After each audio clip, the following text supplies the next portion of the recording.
SNDP യോഗം general secretary Shri Vellappally നടേശനാണ് ഇന്ന് view പോയിന്റിൽ. Sir, welcome. സർക്കാരും പാർട്ടികളും ഈഴവ സമുദായം ഉൾപ്പെടെയുള്ള പിന്നാക്ക വിഭാഗങ്ങളെ പൂർണ്ണമായും അവഗണിക്കുകയാണ് എന്നതാണ് താങ്കൾക്കുള്ള ആക്ഷേപം. എന്താണ് ഈ ആക്ഷേപത്തിൻ്റെ അടിസ്ഥാനം? ഏതൊക്കെ മേഖലയിലാണ് ഇപ്പോൾ സർക്കാരിൻ്റെ ഭാഗത്തു നിന്നും അവഗണന നേരിടുന്നത്? ഏതൊക്കെയാണ് മേഖലയിൽ എന്ന് പറയുന്നേക്കാൾ നല്ലത് ഏതൊക്കെ മേഖലയിൽ തരുന്നുണ്ട് എന്ന് പറയുന്നതായിരിക്കും ഒന്നുകൂടെ ഭംഗി. ഒരു മേഖലയിലും പരിഗണനയില്ല. ഇപ്പോൾ തന്നെ നിങ്ങളൊന്ന് ആലോചിച്ചോ, ഇവിടെ ദേവസ്വം ബോർഡ് ബില്ല് വന്നു. പിന്നോക്കക്കാരെ ബാധിക്കുന്ന പ്രശ്നമാണ്, പട്ടികജാതിയെ ബാധിക്കുന്ന പ്രശ്നമാണ്. ആ ബില്ല് വരുന്നതിന് മുമ്പ് തന്നെ അതുമായി ബന്ധപ്പെട്ട ഉഭയകക്ഷികളുമായിട്ടൊരു ചർച്ച നടത്തുമെന്ന് പറഞ്ഞു. ആ ചർച്ച ചെയ്തില്ല എന്ന് മാത്രമല്ല, ആ ബില്ല് പാസ്സാക്കി. ഇനി റൂൾസ് ഉണ്ടായാൽ മതി. ആ റൂൾസ് ഉണ്ടാകുമ്പോഴും ആരുമായിട്ട് ആലോചിച്ചാണ് ബില്ല് അവതരിപ്പിച്ചതെന്ന് നമുക്കറിയാം.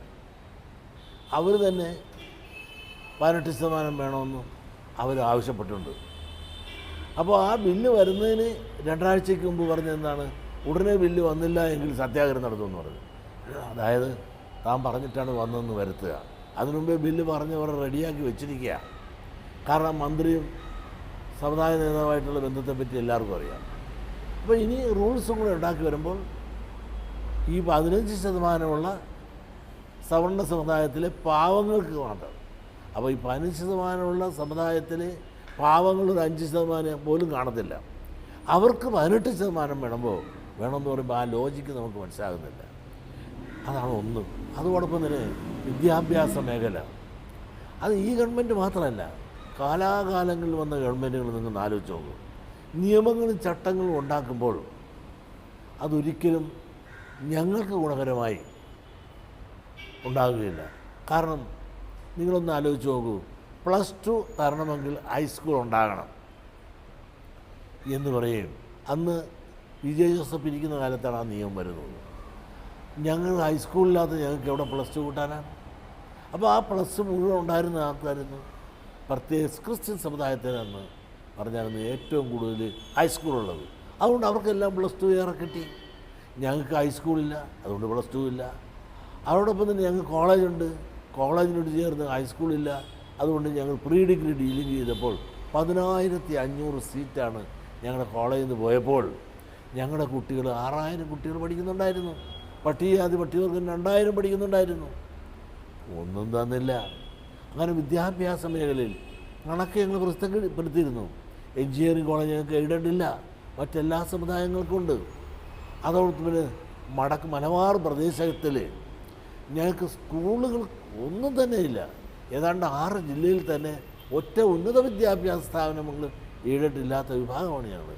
അപ്പോൾ ഇതൊക്കെ ഒന്ന് തരണം എന്ന് പറഞ്ഞിട്ട് തരാം എന്ന് പറയുന്നതല്ലാതെ കാര്യത്തോട് അടുക്കുമ്പോൾ ഞങ്ങൾക്ക് ഒന്നും തരുന്നില്ല. ഈ പറഞ്ഞത് UDF സർക്കാരിനെ കുറിച്ച് മാത്രമാണോ? അതല്ല, UDF സർക്കാരിനെ മാത്രം പറയാൻ എങ്ങനെ സാധിക്കുക? ഇരുമുൻ സർക്കാരുകളും ആ കാര്യത്തിൽ മത്സരിച്ച് ഞങ്ങളോട് അവഗണന കാണിച്ചിട്ടുണ്ട്. മത്സരിച്ച് LDF സർക്കാരിരുന്നു, അവരെന്ത് തന്നു? അവർ തരാമെന്ന് പറഞ്ഞു, ഒന്നും തന്നില്ല. ക്രിസ്തീയ വിഭാഗത്തിൻ്റെ ആവശ്യങ്ങൾ അനുസരിച്ച് കേരള കോൺഗ്രസ് പോലെയുള്ള പാർട്ടികളും, അതല്ലെങ്കിൽ മുസ്ലിം വിഭാഗത്തിൻ്റെ ആവശ്യങ്ങൾ അനുസരിച്ച് മുസ്ലിം ലീഗും എല്ലാം പ്രവർത്തിക്കുന്നത് പോലെ ഈഴവ വിഭാഗം ഒരു വോട്ട് ബാങ്ക് ആയിരുന്നിട്ട് പോലും ആവശ്യങ്ങൾ അംഗീകരിക്കാനോ അതിനനുസരിച്ച് പ്രവർത്തിക്കാനോ ഒരു രാഷ്ട്രീയ പാർട്ടി ഇല്ല. ശരിയാണ് നിങ്ങൾ പറഞ്ഞത്. ഞങ്ങൾ വോട്ട് ബാങ്ക് അല്ല, അതാണ് ഈ കുഴപ്പം. ഞങ്ങളാൽ നയിക്കപ്പെടുന്ന പാർട്ടിയില്ല, വോട്ട് ബാങ്കുമല്ല. ഞങ്ങളുടെ പാർട്ടിയിൽ ആളുകളിൽ എല്ലാ പാർട്ടിയുണ്ട്. അതുകൊണ്ട് മുസ്ലിം ലീഗ് എന്ന് പറഞ്ഞാൽ ആ മുസ്ലിം കൂട്ടായ്മയ്ക്ക് വേണ്ടി, ആ സമുദായ താല്പര്യം രക്ഷിക്കാൻ വേണ്ടി അവരൊറ്റക്കെട്ടായി നിൽക്കുന്നു. അതുകൊണ്ടല്ലേ ET തന്നെ പ്രസംഗിച്ചില്ലേ, 40 കൊല്ലം കൊണ്ട് 400 കൊല്ലത്തെ നേട്ടം വിദ്യാഭ്യാസ രംഗത്ത് നമുക്ക് നേടാൻ സാധിച്ചു എന്ന് ET പ്രസംഗിച്ചില്ലേ? അത് ശരിയല്ലേ? കാരണം അവർ ഭരണത്തിൻ്റെ അകത്ത് ഇരുന്നുകൊണ്ട് അവർക്ക് അവകാശപ്പെട്ടത് അവർക്ക് എടുക്കാനും കൊടുക്കാനും സാധിച്ചു. ഇനി നമുക്ക് മറ്റു മേഖലയിലേക്ക് പോകണമെന്നാണ് അദ്ദേഹം പറഞ്ഞത്. പക്ഷേ ക്രിസ്ത്യൻ സമുദായത്തിന് സാധിച്ചു, അവർക്ക് വേണ്ടിയിട്ടും പറയാൻ അധികാരത്തിൻ്റെ അകത്തല്ലെങ്കിൽ കേരള കോൺഗ്രസ് ഉണ്ടാകുകയും അവർക്ക് വേണ്ടി ഒരുപാട് കാര്യങ്ങൾ അവർ നേടിക്കൊണ്ട് പോയപ്പോൾ ഞങ്ങളെല്ലാം തന്നെ ഇടതുപക്ഷ പ്രസ്ഥാനങ്ങളുടെ പുറകെ പോയി. അവരെ വിശ്വസിച്ചു. കാരണം ആ ഓരോ സമുദായങ്ങളും സാമുദായിക ശക്തി സമാഹരിച്ചുകൊണ്ട് ആ സമുദായത്തിന് MLA ആയി മന്ത്രിയൊക്കെ സൃഷ്ടിച്ചപ്പോൾ ഞങ്ങൾക്കെല്ലാം സാമുദായിക ശക്തി സമാഹരിക്കാൻ സാധിച്ചില്ല എന്ന് മാത്രമല്ല, ഞങ്ങളുടെ കാര്യങ്ങൾ സാധിച്ചു തരുന്നതിന് വേണ്ടിയും വിവിധ രാഷ്ട്രീയ പാർട്ടികളുടെ കൊടി പിടിക്കാൻ നേടാമെന്ന് വിചാരിച്ചു പോയി. ഛിന്ന ഭിന്നമായി പോയി. അവർ വോട്ട് ബാങ്ക് ആയില്ല. അതുകൊണ്ട് ജനപ്രതിനിധികളുടെ എണ്ണം നോക്ക് നിങ്ങൾ. കേരളത്തിൽ 3-ന്റെ അടുത്ത് വരുന്ന ഈഴവ സമുദായത്തിന് ഇന്ന് ജനപ്രതിനിധികൾ വെറും 10%. 140 സീറ്റുള്ള കേരളത്തിൽ ഇന്ന് ഈഴവത്തിൻ്റെ പ്രാതിനിധ്യം 10%, 14. പട്ടികജാതി പട്ടികവർഗക്കാർക്ക് 16 സീറ്റുണ്ട്. അതുപോലും ഈഴവനില്ല. അങ്ങനെയാണെങ്കിൽ എന്തുകൊണ്ടാണ് പിന്നെ SNDP NSSുമായി ഒരു സഖ്യമുണ്ടാക്കാനും ധാരണയുണ്ടാക്കാനും കൂട്ടുചേരാനും എല്ലാം ശ്രമിക്കുന്നതിന് പകരം പിന്നാക്ക വിഭാഗക്കാരുടെ, പ്രത്യേകിച്ച് ആദിവാസികളുടെയും ദലിത്തുകളുടെയും എല്ലാം ഒരു മഹാകൂട്ടായ്മയ്ക്ക് വേണ്ടിയുള്ള ശ്രമങ്ങൾ നടത്താത്തത്? വളരെ സജീവമായി നടത്തിക്കൊണ്ടിരിക്കുകയാണ്. അപ്പോൾ നിങ്ങൾ തെറ്റുപറ്റിപ്പോയി. ഈ ആദിവാസിയും പട്ടികജാതി പട്ടികവർഗങ്ങളും കൂട്ടിച്ചേർത്തുകൊണ്ടും പിന്നോക്ക സമുദായങ്ങളിലെ പ്രത്യേകിച്ചും ഈഴവരാതി പിന്നോക്ക സമുദായങ്ങൾ KPF, KPMS, ധീവര ഉൾപ്പെടുത്തി അവരുമായിട്ട് ചേർന്ന് നാളൊരു യോഗമുണ്ട്. അതുകൂടാതെ 10-ാം തീയതി ഒരു യോഗമുണ്ട്. അവരുമായിട്ട് ചെയ്ത് അതേ പിന്നോക്ക സമുദായത്തെ ചേർത്തുകൊണ്ടുള്ള ഒരു യോഗങ്ങൾ ഞങ്ങൾ കൂടുന്നുണ്ട്. കാരണം അവരെ കൂടെ കൂട്ടിച്ചേർത്തുകൊണ്ട് NSSനെ ചേർത്തു എന്നുള്ളത് കൊണ്ട് ഞങ്ങൾക്ക് അബദ്ധം പറ്റിയെന്ന് ചിന്തയില്ല. NSS നേതൃത്വം ഞങ്ങളെ ചതിച്ചുവെങ്കിലും NSS അനുയായികളാരും ഞങ്ങളെ ചതിച്ചിട്ടില്ല. ആ NSS നേതൃത്വം സൗകര്യ രൂപം അവർ നയങ്ങൾ മാറ്റുകയും മറിക്കുകയും ചെയ്തു. എൻ്റെ പേരിൽ ചില പരുക്കുകൾ പറ്റി എന്നുള്ളത് സത്യമാണെങ്കിലും ആ NSS നേതൃത്വത്തിൻ്റെ അണികളിലല്ല അനുയായികൾ എന്നുള്ളതാണ്. ശരി, ദേവസ്വം ബില്ലിൻ്റെ കാര്യത്തിൽ ഏകപക്ഷീയമായ തീരുമാനങ്ങൾ ഉണ്ടാകുന്നതിന് പിൻവാതിലിൽ സുകുമാരൻ നായർ നടത്തിയ ഇടപെടലുകളാണെന്നാണല്ലോ നേരത്തെ പറഞ്ഞതിൻ്റെ സൂചന. അതെ. എന്താണ് അങ്ങനെ ഒരു ആക്ഷേപം ഉന്നയിക്കുന്നതിന് കാരണം? ആക്ഷേപിക്കും. ദേവസ്വം മന്ത്രി ആരാണ്? അവർ സൃഷ്ടിച്ച മന്ത്രി. അദ്ദേഹം തന്നെ പറഞ്ഞല്ലോ NSS ആണ് എന്നെ മന്ത്രിയാക്കിയത്. അദ്ദേഹം തന്നെ വകുപ്പും കയ്യിരിക്കുന്നു. അവർ തമ്മിലുള്ള ഇന്നർ അറേഞ്ച്മെൻറ്റിൽ ബില്ല് വരുന്നതിന് 2 ആഴ്ചയ്ക്ക് മുമ്പ് ദേവസ്വം ബില്ല് വന്നില്ല, പ്രതിഷേധിക്കും, ഒറ്റണത്തിന് വഴി നടത്തുകയില്ല. ഇവരൊരു ചുക്കും ചെയ്യാൻ പോകുന്നില്ല. അടുത്ത ദിവസം ബില്ല് വന്നു. അപ്പോൾ അദ്ദേഹത്തിൻ്റെ ജൽപ്പനം കൊണ്ട് ബില്ല് വന്നു എന്നൊരു തോന്നൽ ജനലിലുണ്ടാക്കി. അതൊക്കെ അവർ തമ്മിലുള്ള അഡ്ജസ്റ്റ്മെൻറ്റാണ്. എന്നാൽ ഞങ്ങൾ തമ്മിൽ ഒന്നിച്ചു നിന്നു മുന്നോക്ക സമുദായത്തിലെ പാവങ്ങൾക്ക് ഒരു പരിഗണന ഈ നിയമനങ്ങളിൽ ഉണ്ടാകണമെന്ന് പറയും. മുന്നോക്ക സമുദായത്തിലെ പാവങ്ങൾക്ക് പരിഗണിക്കുന്നതിൽ ഞങ്ങൾ ആരും ഒന്നും എതിരല്ല എന്ന് പറയുകയും ചെയ്ത് പിരിഞ്ഞതാണ് ഞങ്ങൾ. അന്നൊരു 2% അവർക്ക് കൊടുക്കണമെന്ന് പറഞ്ഞു. കേരളത്തിലെ ജനസംഖ്യ അവരിലെ മുന്നോക്ക സമുദായങ്ങൾ വെറും 15% താഴെയുള്ളൂ. അതിൽ മുന്നോക്ക സമുദായത്തിലെ പാവങ്ങളെടുത്താൽ ഒരു 5% പോലും കാണത്തില്ല. അവർക്കൊരു പരിഗണന കൊടുക്കണം എന്ന് പറഞ്ഞപ്പോൾ ഞങ്ങളാരും നമുക്ക് ചർച്ച ചെയ്യാമെന്ന് പറഞ്ഞാണ് ഞങ്ങൾ പിരിഞ്ഞത്. പക്ഷെ നിർഭാഗ്യമെന്ന് പറയട്ടെ, ചർച്ചയും സംവാദവും ഒന്നും നടന്നില്ല. പിന്നൊരു സുപ്രഭാതത്തിൽ പിന്നെ കേൾക്കുന്നത് 18% വേണം. ഈ 15% ജനസംഖ്യയുള്ള സവർണ സമുദായത്തിലെ പാവപ്പെട്ടവർക്ക് മാത്രമായിട്ട് ക്രിസ്ത്യനും മുസ്ലിമിനും റിസർവേഷൻ ഈ ദേവസ്വത്തിൽ കൊടുക്കേണ്ടതില്ലാത്തതുകൊണ്ട് അവർക്ക് 2 പേർക്കും കൂടിയുള്ള സംവരണ തോതായ 18% അവർക്ക് അങ്ങ് വേണമെന്ന് പ്രഖ്യാപിക്കുകയാണ്. അതൊരു ന്യായമായ ഒരു ഡിമാൻഡായിട്ട് ഞങ്ങൾക്ക് ആർക്കും തോന്നുന്നില്ല. NSSുമായി സഖ്യമുണ്ടാക്കാൻ നീക്കങ്ങൾ നടക്കുകയും ഒരു കൂട്ടുണ്ടാക്കുകയും പിന്നീട് താങ്കളുടെ ഭാഷയിൽ പറഞ്ഞാൽ പരിക്കേൽക്കുകയും ചെയ്യുന്നത് ഇതാദ്യമായിട്ടല്ല. പല ഘട്ടങ്ങളിൽ ഇതുണ്ടായിട്ടുണ്ട്. സംവരണം ഉൾപ്പെടെയുള്ള വിഷയങ്ങളിൽ സമുദായത്തിൻ്റെ താല്പര്യത്തിനപ്പുറത്ത് പ്രവർത്തിക്കാൻ NSSന് സാധിക്കാതിരിക്കെ എങ്ങനെയാണ് ഏതെങ്കിലും ഒരു കാലത്ത് ഈ ഒരു കൂട്ടുകെട്ട്, ഈ ബാന്ധവം ഗുണകരമായ രീതിയിൽ മുന്നോട്ട് പോവുക? അത് അസംബന്ധമാണെന്നല്ലേ എൻ്റെ അർത്ഥം? അല്ല, നമ്മളത് ശ്രമിക്കുക. കാരണം നമ്മൾ 1 തോറ്റ് 2 തോറ്റ് അങ്ങനെ ആ തോൽവി നാളത്തെ നല്ലൊരു ജയത്തിലേക്ക് വരുവാൻ അനുഭവം ഒരു ഗുരുവായി നിന്നുകൊണ്ട് അവർക്കും ചിന്തിക്കുവാനും സാധിക്കുമെങ്കിൽ തെറ്റ് തിരുത്തുവാൻ വേണ്ടി നമ്മൾ ശ്രമിക്കുന്നു. സാമുദായിക ഐക്യത്തിലൂടെ ഒരു ഹിന്ദു മഹാ ഐക്യമാണോ SNDP ലക്ഷ്യമിടുന്നത്? അല്ല, ഹിന്ദു മഹാ ഐക്യമല്ല. മാത്രമല്ല എല്ലാ കാര്യത്തിലും ഞങ്ങളാരും ഐക്യം പറഞ്ഞിട്ടില്ല.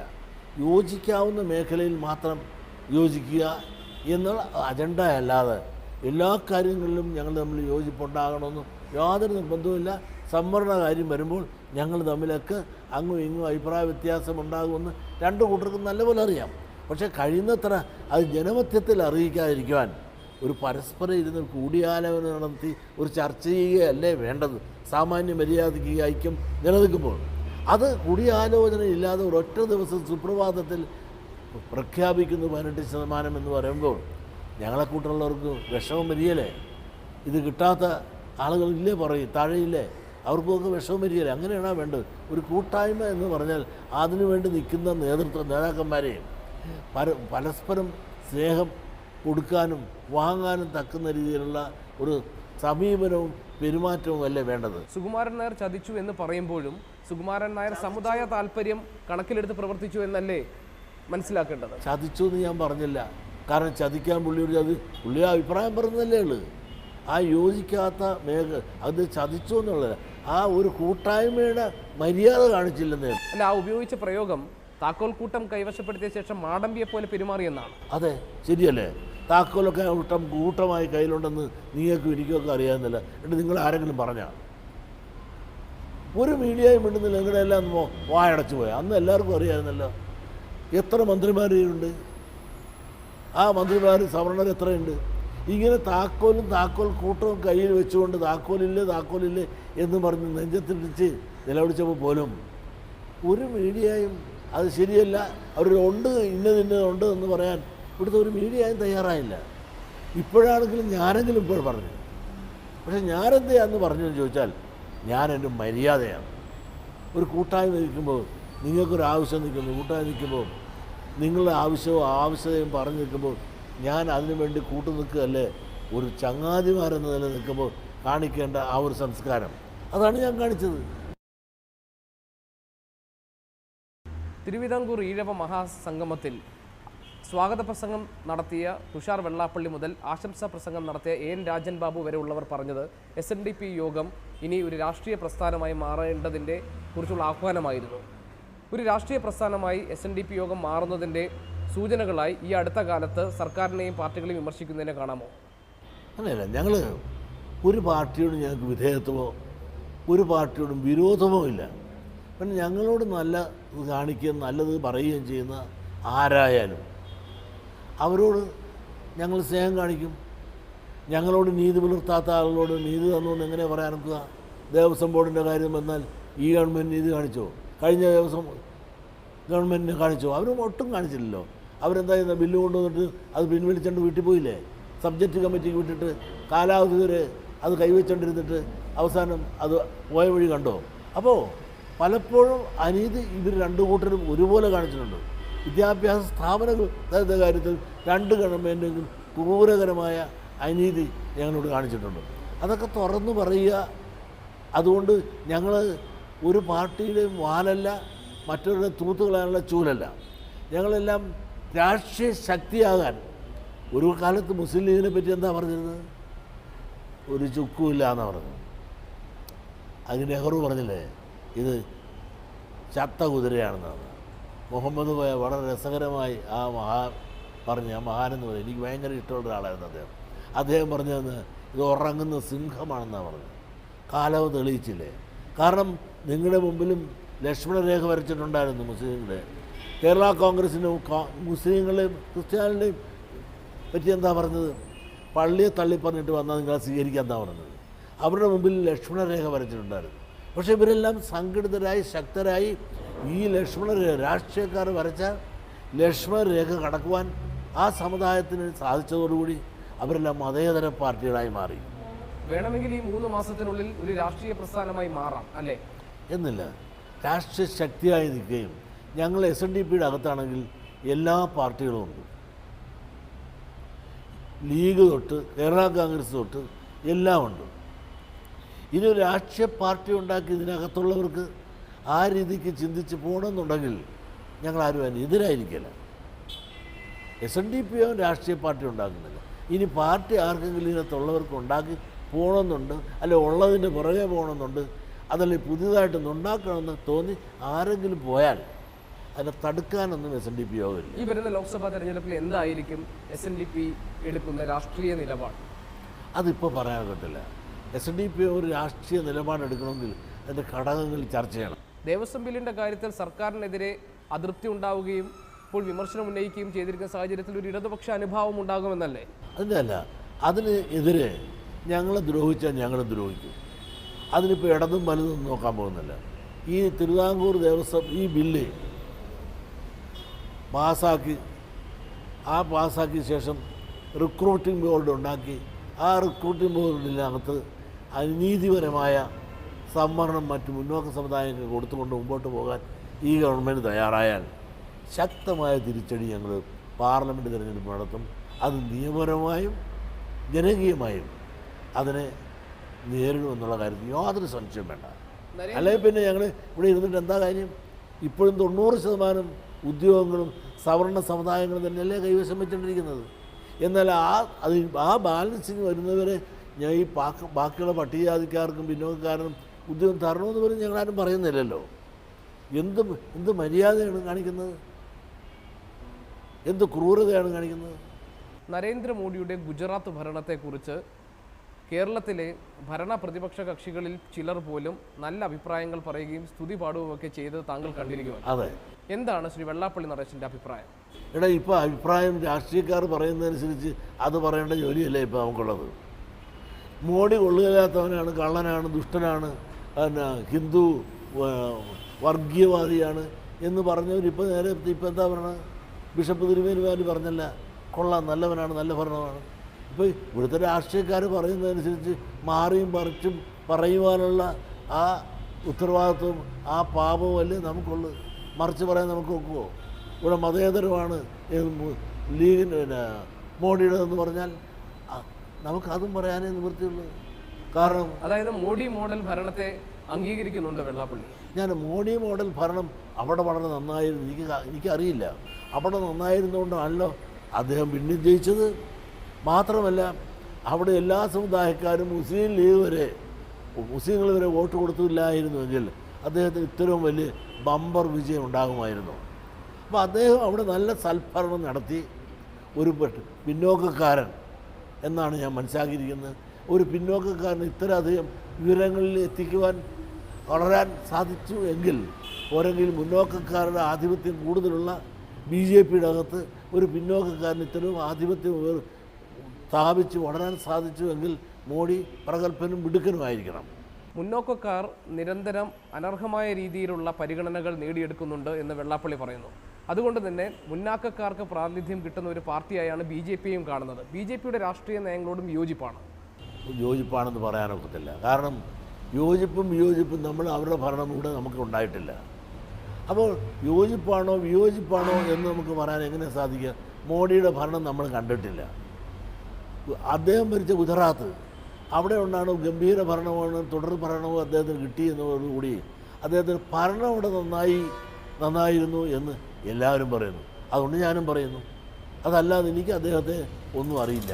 അദ്ദേഹത്തെ ഭരണത്തെപ്പറ്റി അറിയില്ല, അദ്ദേഹത്തെ തൊട്ടടുത്ത് അറിയാനും വയ്യ. പക്ഷേ അടുത്ത ദിവസം KP ഈ കേരള പുലയ മഹാസഭ അവരൊരു യോഗത്തിൽ വിളിച്ചിട്ടുണ്ട്. ആ യോഗത്തിൽ എന്നെ വിളിച്ചിട്ടുണ്ട്, ഞാനും പോകുന്നുണ്ട്, കോൺഗ്രസ്സുകാരനുമുണ്ട്. SNDP യോഗം ജനറൽ സെക്രട്ടറിയായി 17 വർഷങ്ങൾ, SN ട്രസ്റ്റിൻ്റെ സെക്രട്ടറിയായി 18 വർഷങ്ങൾ. ദീർഘകാലം ഈ പദവി അലങ്കരിച്ച മറ്റൊരു വ്യക്തി ഉണ്ടായിട്ടില്ല SNDPയുടെ ചരിത്രത്തിൽ. വയസ്സ് ഇപ്പോൾ വെള്ളാപ്പള്ളി നടേശന് 76 ശരിയാണെന്ന് തോന്നുന്നു. 76 കഴിഞ്ഞു, 77 ഓടിക്കൊണ്ടിരിക്കുന്നു. ശരി, അങ്ങനെയാണെങ്കിൽ ഇപ്പോൾ ഒരു പിൻഗാമി വരേണ്ടത സാഹചര്യം ഉണ്ടായിരിക്കുന്നു എന്ന് തോന്നുന്നുണ്ടോ? ഇല്ല. മകൻ ഈ അടുത്ത കാലത്തെ വളരെ സജീവമായി വേദികളിൽ കാണുന്നുണ്ട്. അടുത്ത നേതാവായി നേതൃത്വത്തിലേക്ക് ഉയർന്നു വരേണ്ട ആൾ തുഷാറാണ് എന്ന് വെള്ളാപ്പള്ളി കാണുന്നുണ്ടോ? ഇല്ല, ഇപ്പോഴും ഇത് വിട്ടുകൊടുക്കാൻ ഞാൻ ഉദ്ദേശിച്ചിട്ടില്ല. എനിക്ക് 77 ആയിട്ടുള്ളൂ. ഇനി ഒരു 10 കൊല്ലം കൂടെ ഇവിടെ ഇരുന്ന് ഭരിച്ച് ഒന്നുകൂടെ വൃത്തിയാക്കിയിട്ട് വേണം പിരിയാനെന്നാണ് എൻ്റെ വിചാരം. അതായത് 77 ചെറുപ്പത്തിലാണ് ഇപ്പോൾ. അതെ, എന്താ കുഴപ്പം? ആര് എവിടെ വിളിക്കുന്നു അവിടെ എല്ലാം ഞാൻ എത്തുന്നുണ്ട്. ആരോഗ്യത്തിനൊരു കുഴപ്പമില്ല. അപ്പോൾ പ്രവർത്തിക്കാൻ എനിക്ക് മനസ്സുണ്ട്, എനിക്കതിനുള്ള ആരോഗ്യമുണ്ട്. പിന്നെ എന്തിനാണ് ഞാൻ വേറുള്ളവരെ ഏൽപ്പിക്കുന്നത്? കഴിഞ്ഞ 17 വർഷത്തിനിടെ ഏറ്റവും അധികം വേദനിപ്പിച്ച രാഷ്ട്രീയ നേതാവ് VS അച്യുതാനന്ദാണ് ആണെന്ന് ഈ അടുത്ത കാലത്ത് ഒരു വാരികയ്ക്ക് നൽകിയ അഭിമുഖത്തിൽ താങ്കൾ പറഞ്ഞു. എന്താണ് അതിന് കാരണം?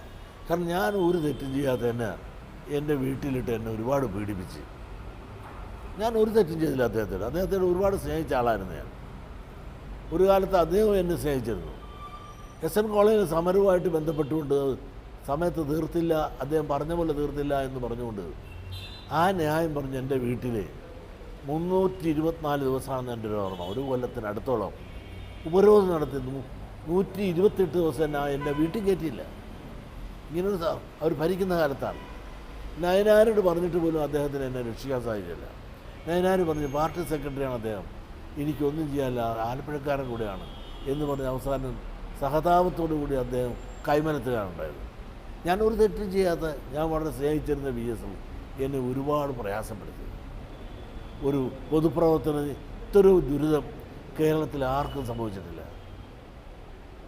VSനെ ഇപ്പോൾ നേരിൽ കാണാൻ അല്ലെങ്കിൽ ഒപ്പം വേദി പങ്കിടാൻ ഒരു അവസരം കിട്ടിയാൽ എന്തായിരിക്കും വെള്ളാപ്പള്ളി ചോദിക്കുക അദ്ദേഹത്തോട്? അദ്ദേഹം എന്നോടൊന്നും ചോദിക്കില്ല, ഞാൻ അദ്ദേഹത്തോടും ചോദിക്കില്ല. രണ്ടുപേരും ഇങ്ങനെ ഇരിക്കും. രാജ്യത്താകെ ഒരു ബദൽ രാഷ്ട്രീയം ഉയർത്തിപ്പിടിച്ചുകൊണ്ടാണ് ആം ആദ്മി പാർട്ടി രംഗത്ത് വന്നിരിക്കുന്നത്. എല്ലാ വിഭാഗക്കാർക്കും തുല്യനീതി എന്നതാണ് അവരുടെ ആശയം. ആം ആദ്മി പാർട്ടി കേരളത്തിലെ പിന്നാക്ക വിഭാഗക്കാരുടെയും സമാന സ്വഭാവത്തോടുകൂടി പ്രവർത്തിക്കുന്ന രാഷ്ട്രീയ സ്വഭാവമുള്ള പ്രസ്ഥാനങ്ങളെല്ലാം കൂട്ടിയോജിപ്പിച്ചുകൊണ്ട് മുന്നോട്ട് വരാൻ നീക്കങ്ങൾ നടത്തുകയാണ്. അതിൻ്റെ ഭാഗമാകാൻ SNDPക്ക് താല്പര്യമില്ല. ഒരു താല്പര്യമില്ല. അതൊരു ഈ പുതുമഴയത്ത് ഇറങ്ങി വന്ന കുറേ ഊത്തകളെന്നേ പറയാനൊക്കെ ഉള്ളൂ. അത് ഇതുപോലൊരു എന്തുകൊണ്ട് വന്നു? ഡീസൽ വിലക്കയറ്റം, അതുപോലെ പിന്നെ സെൻട്രൽ ഗവൺമെൻറ്റിൽ നിറയെ കൈക്കൂലിയും കൊള്ളയും ഒക്കെ നടത്തി മടുത്തൊരു ജനം. ഈ മടുത്ത ജനത്തിൻ്റെ ആ ഒരു വികാരത്തിന് ഈ ആം ആദ്മി പാർട്ടി അല്പം പച്ചപിടിച്ച് തുടങ്ങിയില്ല, ഇപ്പോൾ തന്നെ അടിയും തുടങ്ങിക്കഴിഞ്ഞു. അപ്പം അതൊന്നും കേരള രാഷ്ട്രീയത്തിലൊന്നും പച്ചപിടിക്കുവാനുള്ള യാതൊരു സാധ്യതയും ഞാൻ കാണുന്നില്ല. അവരുടെ ആശയവും ആദർശങ്ങളൊക്കെ വളരെ നല്ലതായിരിക്കും. ഇപ്പോൾ ആദർശത്തിൻ്റെ കുഴപ്പം കൊണ്ട് ഒരു പാർട്ടിയും മോശമല്ല. എല്ലാ പാർട്ടികളുടെയും ആദർശം നല്ലതാണ്.